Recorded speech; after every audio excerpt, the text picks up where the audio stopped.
ลบไปแล้วลบงามๆเลยเหลือไปบอกเอาหลดดิเอาบ่เอากับของเจ้าอะไรนี่เอากระแท้คนแม่ไอ้ก้อนเราให้ดีได้ให้ดีได้น้องดีๆอ่ะให้แล้วไปแล้วนะให้รีบาทนี่กันอะไรโอ้ยโน่โอ้มาเป็นงานนี่แต่ลุงนี่ลุงพ่อให้เจ้านี่ลูกได้พ่อให้แม่คันนี้เลยเขานี่น้องไม่น่าทางน้องคันนี้ได้รถคนอันนี้ก็ให้คือกันได้รถเป็นยังไงวะนี่โดยเอาแล้วพี่น้องเอ้ย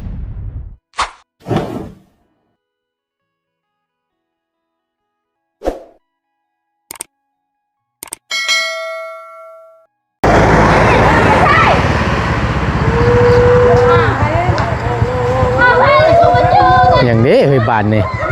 เปิดไปเรียกแมปมาแขกมาซื้อไก่มาจักล่ะซื้อไก่บ่ซื้อไก่บ่ซื้อไปดีซื้อไก่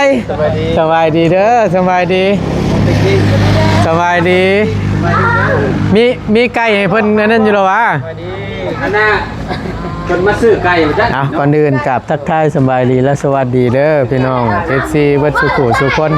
พบเจอกันเนาะพอดีในคลิปนี้พี่น้องไงเนาะก็คือจังซี่เนาะบทุนชื่อว่าจังใดดีพี่น้องไงมีทางผู้ใหญ่เนาะทางอันนั้นเป็นอย่างดีบานนี่ปี2026ยังเคยรูปไปไว้อยู่มันรถไฟรถชีมันลุยได้ฮะน่ะสบายดีเด้อสบายดีล่ะรูปอันรถใหม่นี่แหละนี่ปี26เนาะโชคดีคือเจ้านำเนาะไปรถไฟเว้ยนี่น่ะไผท่านนี่โอ้โหคือการจะรถบ่ว่ามันคงเจ้าชื่อไผนี่เจ้าชื่อมาเองบ่โดยเพราะอดีจักล้านชื่อให้ทางอาจารย์ฮะเพิ่นมอบให้ไผผู้รู้แล้วเอาบ่แม่นของเจ้าบ่บ่แม่นมันเป็นของว่านี่ใช้บ่อดีน่ะยังครับอาจารย์มาเลยอ๋อไม่เนาะผักเตยในราคาเท่าไหร่นี่น่ะไม่เลื่อมเลยสบายดีเอาถุงยางราคาเท่าไหร่นี่ป่ะราคา16 ล้านนี่คือว่าดี16 ล้านรุ่นเดียวกับของท็อปปี้ว่าป่ะนั่นแหละเพราะตะวางามมันนี่น้อยเนาะดีทางสีดำดีว่าไม้เนาะไม่ได้หลายสบายดีนะคันนี้มีแม็กนะเนาะแต่ว่านี่เพราะอันนี้ตัวท็อปนั่นนี่เนาะคักคือนี่น่ะบ่คือปานใดอาจารย์ขาดเนาะบ่คือเนาะมันต้องคนใส่เสื้อสีดำสีหยังไปนะครับเสื้อสีดำนี่ค่ะบ่ค่อยได้เสื้อสีดำบ่สีดำนี่ค่อยบ่ได้บ่ไก่ก็ชื่อสีดำสีดำบ่ดำล้วนค่อยดำล้วนคนใส่เสื้อสีดำแบบว่าดำค่อยส่งสีดำคือกันนี่เบอร์สีดำแท้ดำผ่าโอ้น่ะดำเตี้ยบ่เอาน่ะดำบ่เฮ้ยบ่แล้วก็พอชื่ออยู่เลยเนาะ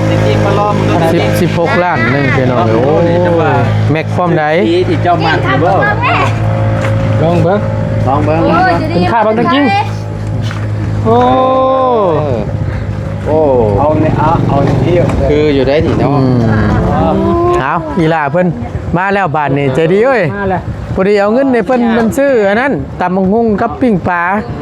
ก็มาฮอดไปเยี่ยมแม่เถอะว่าโอเคไปเอาไว้ก่อนเด้อเอาไว้ก่อนไว้สูงๆได้มากินเด้อป้าเอาไว้สูงๆเดี๋ยวมาสิกินว่ะมีตำตีนไก่ตำบักหุ่งปิ้งปลาพี่น้องบ่ตัวเอาเงินให้อีหล่าเพิ่นไปซื้อฮะเอาไว้สูงเด้อเดี๋ยวต้องค่อยกินมาเบิ่งรถใหม่นี่ผู้ว่าไปสิเป็นผู้โชคดีนี่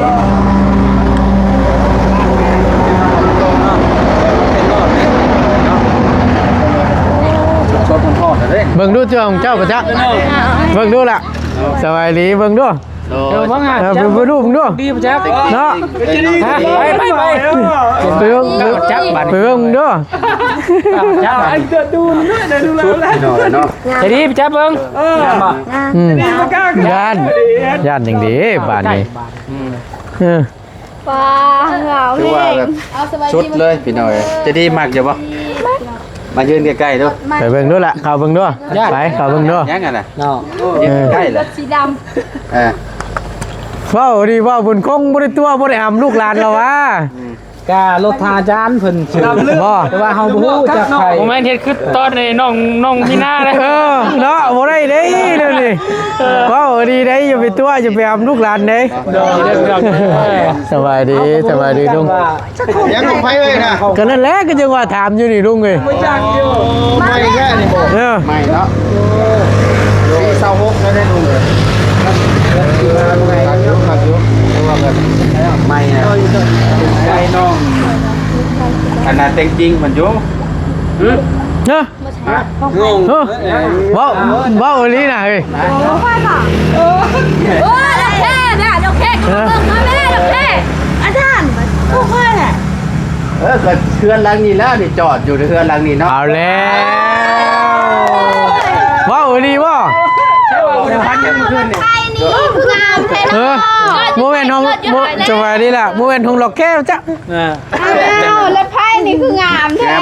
แม่เห็นนั่นอยู่ใส่จอดอยู่หันเป็นพงนั่นเป็นพง จอด นั่น เทือน แห หลั ละ งนี้ก็ต้องผู้และเทือนหลังนี้แหละโชคดีเนาะ ละ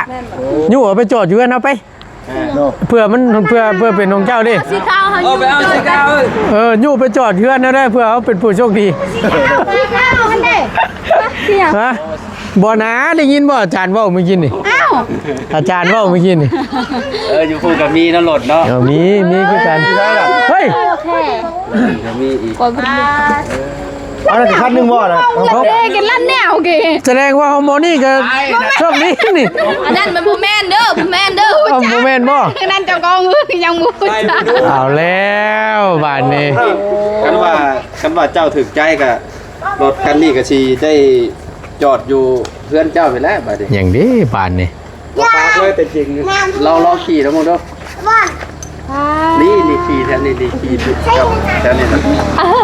โอ้ยิ้มจนโมหุบเลยเนาะ เรายังไปจับยังงงอยู่เลย ยังร้านได้สั่งร้านใช่ไหมเนี่ย ตัวนี้นึง ยังมีไข่ยังนั่นแหละไข่แล้วเพราะว่าพับกำลังตีมัน ยังงามเนาะ จริง คัก จริง คักแล้ว ต้องมีตะลบิดอ่ะ เนาะคักกะลิเดือดมาก วันนี้สุดท้ายดาว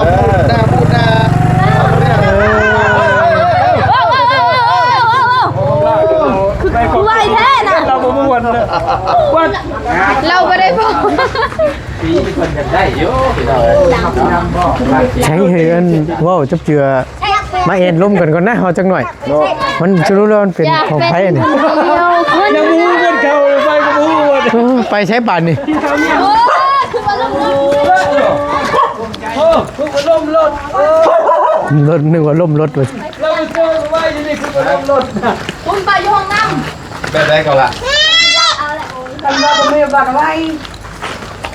ผมมีบอลเมียนผมมีบอลเมียนกับผมให้แล้ว ไม่ยังลุงเกือบเป็นป่าเขาก้าวกินดินโอ้ย มาแล้วเข้าหน้าอยู่แล้ว ำประตูกับประตูใหญ่เนาะ เริ่มกลางมุ่งได้เนาะว่า เอากัดได้ เอาบอลกันยุงกัดมาพี่น้องเอ้ยคักสีนี่นะพี่น้องเนาะ มาแล้วตกลงมารถไฟได้ดิ มีแล้ว ใช่เฮ้ย รถกระสีดำเสื้อกระสีดำว้า นี่แล้วผู้โชคดีแล้ว ไปซื้อดีใจเลยเลย เอากระแท้นี่รถคันนี้นี่คือแบบรถเป็นรถน้องจริงๆเพิ่น โอ้ยสิมีบุญวาสนาไล่น้ำมูอยู่บ่หน่อยเนาะ อ้าวจีดีให้นะเนี่ย ระยะน่ะจีดีคือที่ให้ป่าเนี่ย เป็นดีใจน้ำบ่ตายจะมวนเลย ผู้โชคดีผัดบอกให้ผู้โชคดีผัด เอาว่า ให้แล้ว ใช่ คือ ใช่ จะไปนอนกล้า เนาะ โอ้ย ประมาณนี้ ก็ให้น้องก็ให้นะ เนาะ ตายคักบานนี่เสียงไห้ซับ พี่ พี่ เจดี ใส่มันเป็นอะไรนั่งมาบ่งให้ดีบ่ ลูกไปก็ พี่เป็นจังได๋ น้องเลี้ยงก็ให้เด้อนี่มันเป็นอะไรนี่นี่ 3คนหรือ2กันเลย ฮะ เอ้า มายืนใกล้ๆนี่ จะให้บานเนี่ย คือก็มีหน่อยก็ มีกันให้บ้านนี้ มายืนใกล้ๆพี่ก็เฮ้ย จะดีให้เซ็ต ปบเลยตั้งน่ะน้องเลี้ยง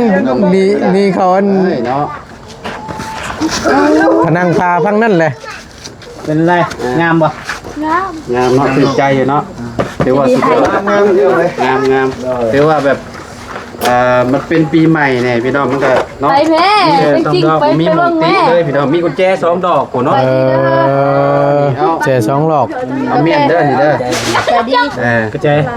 อ้าว แกมีอยู่เอา2ดอกพี่น้องเติมน้ำมันให้เพิ่นอยู่บ่บ่โค้ง เริ่มแล้ว เต็มถัง พิสูจน์ด้วยนะเราอ่ะ ราคาเท่าไหร่อาจารย์นี่เนี่ย16ล้านลูก ขักลิ้นเลยเนาะ ไม่เลยเนาะ นี่แหละเนาะตอนไปซื้อจะแพงเลยว่ะ ตอนนั้นแพง ช่วงนั้นลดขึ้นนะฮะอ๋อแพงนี่ตอนนี้ไปซื้อใหม่เรียกกันจริงจะได้ แต่ว่าช่วงนี้แบบว่าพระเจ้าไม่ได้คอยซื้อบันไดรถนะ โอ้ ช่วงนี้นะรถลายช่วงนั้นรถขาด เพราะว่าช่วงนั้นแบบรถมัน มันหายากแน่ว่าสั้นซะ ยากนั่นแหละ ต้องซิงเอาเลย แบบว่าคนมันแล้วก็ไปชื่อคนมันแล้วไปชื่อเลย เออ อ๋อ เดี๋ยว คื นี้ อแบบโอ้แม่นแล่ช่วงนั้นมันเป็นช่วงหน้าหนาวเนาะเจ้าขายมันได้ก็เจ้าก็ไปซื้อรถซื้อมันลดราคาโดยเนี่ยฝน หรือว่าเขาก็ได้ดีอยู่ได้พี่น้องช่วงเขาซื้อนี่เนาะแปลว่าปีกับปี26ขนาดเนาะแม่นโอ้ปี โอ้ 26 งามเลยเนาะหล่องามดีหล่อ ไม่ ล้อนี่ล่างง่ายพี่น้องบ่เข้าขี้เมียงพร้อมเนาะบ่เข้าสนิมหั่นแหละเรียกว่าแบบโอ้สุดยอดแล้วพี่น้ เรา อง แม็กเบิร์ดจุกข้องจะชิบ้ายังไม่ได้แต่น้ำตาสิไหลแล้วนะทั้งแม่นี่โอ้ บ่ได้ฟันหยังเลยมีแต่แม่เพิ่นฟันตั้งแต่ก่อนหน้านั้นโหเนาะ ขับพันแต่ก่อน ฟันว่าลูกสาวสิได้รถว่าซั่นฟันคิ้วอยู่เด้อสาวีเนาะบอกคอยในครัวบ่แรงนี่ตัวไหนสิห้องเอามันคิ้วว่านั่นน่ะ โอ้นำกระเจ้าเนาะ นี่อันนั้นแบบมาสั่งตัวนางอันนะบริพันธ์ยัง อ่า แต่มือฮะบาวุนสื่อสนะมาให้อ่ะนะคะพัน พันมานอกกับผัวอันนี้ เอ้าเนาะว่าถือว่าจะเนาะเออถือว่าเราว่าน่ะ อันนั้นบริฟันเนาะตัวจริงเนาะตัวจริงเงินนอนกับตัวจริงเลย เอออีกว่าได้พี่น้องไง อันนั้น เอาถือว่าโอเคพี่น้องไงงามเนาะโดยรวม ทั้งหลังนี่จะไง โอ้สำนีก็สำนีขี่แล้วซะ โอ้ยหาเงินเติมน้ำมันรถ เป็นHonda เนาะสำนีขี่แล้ว ไม่เห็นยังคือ เนาะ บ่ได้รถบ่ แต่ ได้ยัง ให้ เด้อ น้ำมันขาดน้ำมันเครื่องมัน โบเลี้ยงไห้โบเลี้ยงไห้เอ้ยตั้งน่ะโบละใช้มาเบิ้งมาใกล้ๆเพื่อมาใกล้รถเบิ่งดู ไปโรงเรียนกัน มาจับเบิ้งเพื่อบุญวาสนาอาจจะมีโชคคือหมู่ก็มี 2 เดือนตื่นเท่านั้น ก็มาเบิ้งก่อน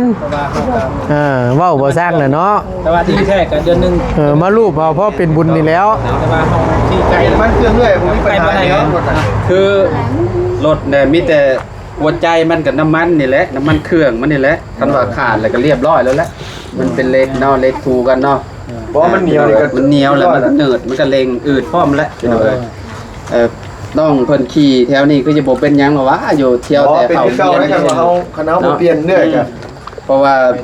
รถคันนั้นเด้เป็น เป จั ลี่ย ง น ได๋ หน่อยก็เปลี่ยนเดือนนึงเทื่อนึง ขี่โอเคอยู่บ่ คันสีฟ้า ยัง วุ่นทางอันนี้ เพราะว่ารถคันที่ลุงซื้อเด้ อ๋อโดยเนี่ยเขาเจ้าขี่ไปขี่มาอยู่ เนาะมันก็เนาะปีเท่าไรปีละคัน คันตัวนี้ปี16 บ่คันนั้นน่ะ คันตัวนั้นปี25เนาะ สะโพกลื่นกันบ่ได้อันนั้นบ่ได้เนาะอันนี้ก็มีแต่หักษาเฮาและซื้อมาให้แหละเนาะเบิ่งเอานั่นแหละ ก็ถ้าการแม่นเขาน้องจริงหรือบ่นี่น้องจริงเนาะ แม่นมันจอดอยู่หลังบ้านนี่ก็จังสิว่าจังได้แล้วสิให้เอาคืนก็ห้วย เราจอดอยู่หลังบ้านเลยนะ บ่ยันจอดก็จอดซื่อๆนะแล้วว่าเนาะว่า ไปเดิน สบายดีล่ะว่าเอลีน่ะอาจารย์มีชื่ออยู่หรอวะมีชื่ออยู่บ่ ซื้อ เนาะ ซื้อค่อยนี่แหละ บ่ยันว่าเนาะ บ่ได้เด้เฮ้ย บ่ได้มีซื้อหรอว่าบ่คง แต่ก่อนก็ มีเนาะ บ่มีบ่ มีไว้ซื้อขาย ขายได้ จดใส่น้ำมีแล้วเฮาก็ได้ลุงเลยม จดใส่ซื้อจริงๆบ่ เพื่อความสบายใจวะ เนาะ นั่นยันเรายังบ่มั่นใจใช่มั้ยจักน่ะ จดยังโปมเปงได้อยู่ได้ในมือปั๊มหมด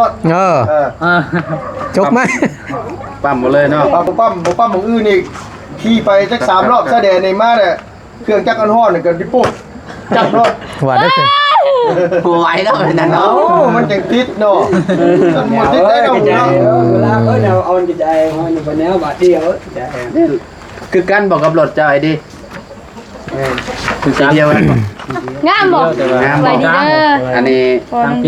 ต่างปีเนาะล้อแม็กนี่ถือว่าแบบโอ้ฉันสิใช้แล้วมันพ้น ชวนหลายมีแต่รถนิ้วเนาะ เนาะมันชนได้เป็นล้อ ชาติเห็น บ่มีหยังโอเค คือรถข่อยว่าบ่ให้ว่านั่นนี่สนิมขึ้นเต็มนี่ ลังไง ปล่อยให้คักนั่น ที่บ่ฮ้อนห้องบ่ล่างมันซัก บ่ยากเด้อ ทานเขาเพื่อนก็พี่น้องเอ้ยเนาะล่างก็คือเก่าพี่น้องเอ้ยเนาะ คือกระรถเฮาแหละ รถเจ้าอยู่บ้านบ่คันใหม่ แม่นเอาอีแหล่ข่อยมาสู่ แล้วว่าซื้อคันใหม่บ่ บ่คันเก่าแล้วเอานี่แหละ รอต้องจ่ายเนาะ คันเก่าเรามาเด้ คันเก่าโอ้รุ่นลึกลำบันได้น่ะ ตามจริงๆอยู่เราสิแลกกันบ่กับรถ เปลี่ยนบ่กับของเราบ่ อ่ะ มานะ บ่เปลี่ยน เราว่าสิเติมเงินให้เราไหมป้าอย่ารู้ถูกมาเลยแต่จริงๆก็อีเหล่ของเราเบ้านะ อีเลโซตา โบเหล่โซตายได้น่ะมืดพลจังซี่นี่สตาร์ทบ่ได้แต่ทั้งนี่ สู้ ผ้าห้องอยู่พุ่นน่ะคันนี่น่ะ ไป เปลี่ยนบ่ พอดีเข้าโรงเรียนเนาะวันที่1นี่ เพราะว่านี่ ทางง่ายเพิ่น เอาเราวะตัวหยอกเลยพี่น้อง ช่วงน้องเข้าโรงเรียนพอดี ฮะรถเฮามันสิได้แล้ว กันว่าชื่อรถชื่อช่วงนี้ โอ้มันของแท้ดีได้ของเฮาน่ะ งามอยู่คันลา ก็นั่นแหละว่า ลมเนา ใส่แล้ว เวลาเล็กก็มีเล็กไทยเว ใส่กระ ลา เป๋า ใส่ สบายใส่ปึ้มใส่เครื่อง วางเสร็จแล้วก็ไปโรงเรียนเลยเห็นนะเนาะ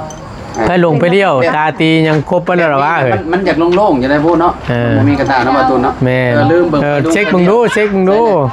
ไฟถงไฟใต้ยังตั้งๆกันแหล้วเอาฟังนั่นก่อน โอเค ขับรถอย่าลืมได้อย่าลืมตาเลี้ยวได้จะหน่อยกับเจ้าว่ารถใหม่เจ้ามีบ่ตาเลี้ยวเพิ่นถามหาตาเลี้ยวแบบมีแต่ว่าบ่ยอมใช้เวลาสิเลี้ยวก็แม่น ว่าเพิ่นถามตาเลี้ยวตัวก็บ่แม่นสิเลี้ยวตาได้เพิ่นถามตารถได้เอาอีหลี เต็มทั้งก้อน ลองดูแต่น่ะเด้ นั่นคือของอันน่ะน้องอาเจืองเด้เนาะตาหุงเบิดบ่ ไปเบรกหลัง ตาเบรกหุงบ่เด้อพี่น้องได้ โอเค เนาะคือว่าอันนั้นผ่านแล้วพี่น้อยเนาะ ครับ รายการและงามแล้วบัดนี้ทางเจ้าของเพิ่นคือสิถึงใจคักเนาะ ใช้ไปรูปเบิ่ง นี่เด้อ เด้ นี่ เพิ่นยังยืนยันน่ะ น้อง เป็ด แมลงแปด ได้ยังไงก็ได้เนาะ จังว่าจักสิแม่นกระต่ายหรือบ่ โอ้ยถ้าก่อนหน้านั้นเนาะ เด็กกี่เข็ม ซื้อมาก่อนหน้านั้นเนาะ00น่ะเนาะ มันสิมัน โอ้ยเนาะ มันสิเกี่ยวออกเด็กมากอยู่บ่จักเคยนี่ เด็กมากออกมาแล้ว ฮะ เล็กมากก็ออก เด็ก ไป มาก แล้ว ออกไปแล้ว เอาเห็นบ่มันหลอกลุง ยังเหลือตัวนี้บาทนี้ หลอกลูกอยู่ไหนเป็ดๆน่ะเนาะ 88บาทนี่ ม เดี๋ยวตัวนี้เด้อบ่แรงเด้อพี่น้องเด้อลองเบิ่ง88เล็ก แม่น ได้เนาะโอ้คักเลยนี่งาม00พี่น้องเอ้ยเนาะ88เนาะโอ้นี่บ่แรงนี่ซื้อตัวนี้เด้อลองเบิ่งเผื่อมัน 012นี่บ่ ยันมันอันนั้นเด้ สามตัวตรงๆจังหน่อยเนาะ ยันมันออกอีก เ เอาประมาณนี้เนาะ ใช้อัน ไปเอาเลยเป็นหยังไผเป็นหยังนี่คือปลากับปลายเบิดแหละ มาแสดงความยินดีเลยบ่นี่ เป็นยังไงบ่ เอา มันบ่ได้เป็นยัง มันบ่เป็นหยัง เป็นหยัง โอ้ย บ่ได้เป็นหยังเลยบ่ กระแท้ หมู่อยู่พุ่นบ่เห็นน่ะ ได้ไหมอีก มาเบิ่งรถใหม่ไปแล้วบ่เลยลืมเนาะยังบ่ลืมรถใหม่นี่โอ้คักกะลีนี่เบิ่งรูปกันพี่น้องโอ้ยมื่นลุยพอได้เพื่อ รูปเด้บาท เพื่อได้อันนั้นน้ำมูเนาะเอ้ยเพื่อบุญฮอดจอดถึงนะ บ่อันไปเล่นไปขี่อยู่บ้านเฮาก็ขับคือกันได้เนาะ ขัดอยู่ ได้อยู่ เพราะว่ามัน แต่ว่าคอยว่ามันโตนิดหน่อยจังได๋ กินชีคิวกุ้มอยู่ แบบว่าคันว่ามึงยิงขี่คักได้ลูกขี่คักเขาว่าเนาะเขาเจ้าแบบมันกระทัดรัดดีอะรถอันนี้นะ มันพอดีน้อยขี้ซับไปมองไงซะ แบบว่าสมมุติว่าสายแต่งกับง่ายเหมือนกันรถนี่เนาะแต่ว่ามันปาดบุ้ง โอ้ยจะแต่งมันเถอะ แบบว่าขี่เดิมๆก็ดี เริ่มน่ะดีที่สุดละเริ่มน่ะ รถนะเวลาเขาแต่งนั่นนี่ไปเลยมันก็บ่นั่นดอก เริ่มน่ะดีที่สุด มันบ่คักนะมันโดด โดย อย่าเฮ็ดเถาะเชื่อเฮานี่ ว่าเดิมๆเลยรถเดิม นี่คือว่าบ่มีเงินกับบ่แต่งนักขี่แบบนี้สัมภาษณ์นะ มีแต่มื้อหน้าคันมีเงินล่ะใส่กระเป๋า ไม่เรียกใส่กระตาด้วย ไป ความใส่ตรง ไปโรงเรียน ถ้ารถเวียดชนหลายมันบ่นั่นเนาะมันต้องมาเจ๊อีกเทื่อนึงเนาะกระตาเพิ่น เนาะแบบว่า สังเกตมาหลายคันแล้วเนาะ มีบ่มีทุกคันเลย มีทุกขั้นเนาะมีแต่เขาแต่งเอาเองเนาะ ใส่กระตาได้ไปใส่ปึ้ง ใช้เครื่องใช้ของก็ได้แล้วนะอย่างนึงกินอย่างต่างๆ ที่มันบ่ใหญ่น่ะมันสบายกว่าคือว่าน่ะ ขั้นแรกบ่จักที่ว่าซื้อมีอันลองแม็กเนาะอันนี้เนาะที่ซื้อให้แต่ละคันก็ตอนนั้นก็มีแต่ล้อนิ้วเพิ่นเนาะอันน่ะอยู่ของน้องน้ำก็ล้อนั่นบ่ บ่เปลี่ยนคันก็เปลี่ยนล้อกับละว่าไป ในคันนี้เลย ถือคือกันป้าของละว่าวก็ แต่เราจังไดเราก็นะ ของละว่าวก็ราคาก็สูงคือกันได้ละว่าวชื่อ26,000พุ ได้ก็ยากแบบเจ๋งเขาก็เปรี้ยเลยก็ยาก20,000 30,000มา ว่าคิดดีๆแม่จังไดครับมักตัวนี้อยู่แล้วติบ่เปลี่ยน ก็หยอกเด้อพี่น้องเด้อเอาดีใจน้ำลายๆเด้อเซนเด้อ น้ำทางนั้นก็ โอ้ เศร้า โชคดีเนาะเป็นน้องแต่งจริงพี่น้องเลยจะได้ครอบครองรถใหม่ในราคา16 ล้านกีบพี่น้องเนาะ เห็นไหมเนาะ ดีใจน้ำมีแต่ว่า บ่แรงนี่สิเอาจอดไว้อยู่ไสบ่แรง สิบ่ได้ห้ามขึ้นเฮือนบ่เว้ย ตามเพื่อนๆเหรอวะ เนาะห้ามขึ้นรถ บ่ขึ้นเฮือนก่อนได้สวีเอ้ยขึ้นจอดไว้อยู่เฮือนก่อนได้ เพราะว่า โชว์ก็ไม่มี โต เนาะ เจ้าก็บ่มีต้องขับไปทางหน้าไป ไปขับไป พ่อช่วยคนเนี่ยคนอยากได้กัน ขับไปทางหน้าพี่ ไปอวยเพิ่นไปจังไดกันบ่เจ้ากัน แหม ไป ขายแต่เราก็มีกระเจ้าเขาลูกคือบ่หายเนาะบ่ได้แหละพอเป็น เจ้าเลยซะ คือได้ คันหนึงเลยมันเก่าแล้วบ่ ในบ้าหูรถไฟเราเห็นรถ คันอ่อนเลย ลบไปแล้วลบ งามๆเลยเหลือไป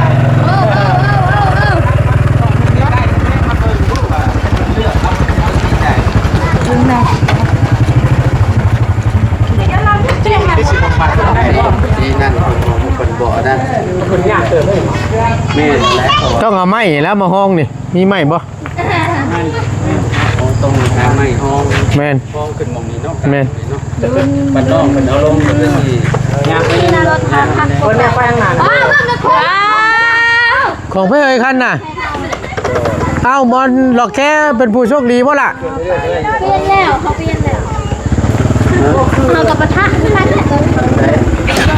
เราปะทะเลยได้แต่ขี้ได้แล้วไม่ได้เป็นของเฮาอยู่ ครับโย อันนี้ก็งามเนาะอันนี้จังเอาบอกคนซื้อมาใหม่บ่ดิกะมีกันบ่ดิน่ะ ทีเดียว รอนิ้ว ซึ่งจะซับซ้อนและบ่ตูนกันละบานนี่อันนี้นี่ให้เจ้าใช่เองเหรอวะ เอาลงมาใช่ โมเมนต์ให้ลูกบอก เพราะว่าจับเจืออันเฮากับคนรู้จักกันอยู่ขายราคาจอมเย้าได้บ่ขายค่อยนะว่าบุญคง นี่ก็งามเนาะ ว่าเอาดีได้ สุดเลย ฮะ คือกันและ บ่ว่าเสียวเต็ม คือกันชำนาญแหละ เอา16เต็มพุว่าเฮากับรู้จักกันอยู่กันเนาะฮักเพลงกันอยู่กันว่าเอาดี เลย เนาะบ่ลดบ่ลุยเนี่ยบ่ รุดบ่ได้แล้ว ลดแหน่ขอแหละขอน้ำนี่แหละรถช้าคันนี่มาพอได้ซื้อเมื่อยเมียนซื้อ เลี้ยง เลี้ยง เอาบางแทบ เอา ได้ก็ได้ เอาอยู่ในราคา ดูคือบอกว่า 10 ล้านนี่แหละ 10 ล้าน บัตรครอบของโดนี่ 20 ล้าน โดนี่เพื่อว่ามีบุญวาสนา เอาลายเท่าบัตรเลยตัวนั้น16ตัวนี้สิมาเศร้า อันน่ะเต็งจริงบ่จัก เว้าอันนี้น่ะ ขึ้นละขึ้น เอาเพิ่งให้เด้อเป็นลูกให้เลยลูกหลานให้ว่าลูกเนี่ยด้วยให้แล้วนะให้ขึ้นดังๆเนาะ โอ้ขัดเนาะกันนี่ก็ได้เนาะ ใช้น่ะขึ้นเป็นข้าวเดียวลงเลยนะ ขึ้น ขึ้นมันจุดเกียร์เนี่ยใช้จุดเกียร์ ลอง ลูกกุญแจนะ ครับผมดูคืออยู่บ่ลองครับผมดูคืออยู่บ่ ยันโมเมนต์ของเราก็บ่กล้าแล้วเราอ่ะ เอาไปครับเบิ้ง ฮะ แค่เดี๋ยวแม่ทำแรงเลยที่หอยล่างเลยเนาะ โอ้โตใจเย็น กินกันบ้า คืออยู่ด้วย ใส่กลับมาหน่อยแม่ นี่เป็นได้แต่เนี่ย จะตายรถเก่า เอา รถไฟคันนี้รถไฟ ก็ค่อย เกิดชื่อไห้ตะกี้อะไรนี่นะ คือว่าคันนี้คือสิเป็นของจะดีได้มั้ยเนาะ รถไทยเนาะใครจะได้เลยล่ะ โอ้ตา LED บ่หุ่ยน่ะแต่ว่าตาตัวนี้หุ่งเนาะตา LED ได้นี่ สุดกลางคืนเดี๋ยวลองตอนนั้นพอดูหน่อยคันนั้นเปิดดู ใช้อันตัวนั้นได้สตายังข้างหน้าน่ะ แดง เดืองธรรมดาบ่ ด้วยแม่นบ่ตานี่อันนี้อยู่เนาะ ยังเป็นตาสี เป็นตาสีอันนี้ เดืองอยู่ แนมจะเปลี่ยนใหม่ก็ได้เนาะเพราะว่ามันปิดสามารถเปลี่ยนได้หน่อยอันนี้ตา ของ LED นี่เนาะ แม่น LED เท่าลง โด โอ้ ย โต ไปเบิ้งให้สบายมั้งน่ะ ดีใจนำเด้อ สบายมั้งดิเจ้าเป็นเจ้าของเดี๋ยวนี้เนี่ยไปเบิ้งนี่นะสบายมั้งดิไปสบายต้องไปเดียวคอยฮู้แล้วว่าต้องมันต้องเป็นแบบนี้แหละนะใช้บาเป็นขี้เหรอจะดิบาเป็นลูกบาไม่ขี้กับบาเนี่ยเย็นเย็นโอ้ยโหดง่ายนี่มาแล้วเตี้ยนะเตี้ยนั่นกับเบิ้งนี่จะเป็นมวยเตี้ยน้ำจังเลยบ่ โอ้บายคิงอุ่นเลยคือเราสิ จะคิดเป็นมึงแน่น้อยเขาดีใจที่ได้กันที่ให้ บ่หาเบิ่งชื่อก่อนเด้อหาเบิ่งชื่อก่อน เลี้ยงบ่ คำว่าเลี้ยงล่างๆนี่แม่นแล้วกินตลอดเลย รออิงเลี้ยงอันเลยโอ้ของตัวอีหลีล่ะเอ้ยนะชื่อมัน ทำงานเว้ยแม่บ่ได้ชื่อเจ้าของนี่ สิตัวยังบ่ประเด็นแล้วว่าเป็นคนสิตัวไปนัด เนาะ นะแม่นชื่อเจ้าอยู่บ่ชื่อแท้บ่เบิ่งกะคักล่ะเอ้ยบ่แม่น แม่นบ่ ภาษาอังกฤษเรียง อ่านภาษาอังกฤษได้เอา ลองเบิ่งกันบ่เชื่อแล้วเว้าน่ะ พวกเขาเป็นอ่าน อ่าน คักแน่ที่บาทนี่พี่น้องเอ้ย มากอยู่เนาะ น้ำตาไหลน้ำตาไหลย้อย เดี๋ยวเขามีเงินเขากับไปคันนี้ไปโชว์ไม้เขากับยากยัง รีเวทไหมบ่ ไปนี่เวทไม้ยากเหมือนกันทุกอย่างเลย แต่งชาวให้เพิ่น แต่งสาวเพื่อนฮะตาออกเอายังออกเปลี่ยนใหม่หมดเลยเพราะว่าคณะเขามันได้คำนี้เว้ยเนาะ บ่แต่ว่าไผเอาดีๆคักเนาะ อีบ่าวดิ ไปเบิ่งมึงดูฮะ มารับเรื่องไปเลยรับเรื่องไปเลย กางอน ได้เลยนะ เอา กูได้เพื่อนเขาได้นุ๊กเขาเรามา ทางนี้ให้เลยนะ เขาเด็กพ่อครับ ให้ได้น้ำตา ที่ว่าอยู่แรกนี่จะดีชื่อไข่แม่ชายให้ชื่อจักไข่ไหมอ่ะโอ้ยนี่แหละเนาะ เวลาเนี่ยเป็นได้เนาะถึงเวลาเลยก็มอบเลยแหละกันที่2ก็ได้ นั่น มาสองคนนะ พ่อน่ะ มอบพร้อมกันนั่นแหละ ฮะ ชอบได้วันนี้นะ เอาแล้ว พร้อมกันเลยได้มาเนาะ บ่แม่นน้องก้อยบ่ ผู้โชคดีอยู่แถวนี่แหละเนาะ เอาแล้วบาดนี้ คันที่สองวันนี้ ไปเด้ บ้าแม่สองคนน่ะ แต่อีหยังไม่ใช่นะบ่มีเจ้า ไอ้แม่จานห้องน่ะ ไปเบิ่งดูนะ แม่ บ่เอารถดิเอาบ่ เป็นของเขา เอากับของเจ้าอะไรนี่เอากระแท้ แต่ว่าวันนี้ใจของใครนะ เช้า ว้าวอีหลี โอ้ยจะไปแล้วน่ะ จะดีก่อนเป็น ใครให้ลูกใครอ่ะเฮ้ยใครอยู่นี่เลย ไปกอดแม่แม่ ใครก่อน คอยบริจาค เราให้ดีได้ เนาะ ให้ดีได้น้องดีๆอ่ะ ให้แล้วไปแล้วนะ ให้รีบบัตร ดี นี่ กันนั่นแห โอ้ ละ ยเนาะโอ้เอามาเป็นยังนี่กันลุงนี่ลุงพ่อให้เจ้าใจด้วยผู้ใดผู้ใดพ่อให้ไม่คันนี้เลยเอานี่น้องไม่น่าทางน้อง คันนี้เอาคันนี้ ได้รถคนกลาง อันนี้ก็ให้คือกันนี่ได้รถเป็นยังไงวะนี่ โดยเอาแล้วพี่น้องไอ้หลานให้แล้ว แม่แม่แม่แม่แม่ โอ้มาไปขี่น้ำกันทุกอย่างขี่น้ำกัน บ่ให้โอ้ยเนาะ กันทีกัน โอ้ยเนาะ พี่น้องเอ้ยเนาะ ตาพักเงี้ยๆป่าที่ ตาคูเงี้ยๆบาดนี่ โอ้ย บ่ให้ ตาเท่าไร โอ้ยพี่น้องเอ้ยเนาะ กันนั่นแหละ ขี่น้ำกันเนาะ แม่แหละ คันเดียว ต้องว่ามี3คันแหละเนาะ สบายแล้วบ้าน ส นี้ บายแล้วสบายแล้วจะไปน้ำพายก็ได้บัดนี้นะ ตา บ่ได้ยากพี่น้องเอ้ยเนาะ ดีใจ ให้ดีใจได้นี่บ่ได้เป็นหยังได้พี่น้องเอ้ยเนาะ คนใจความดีใจ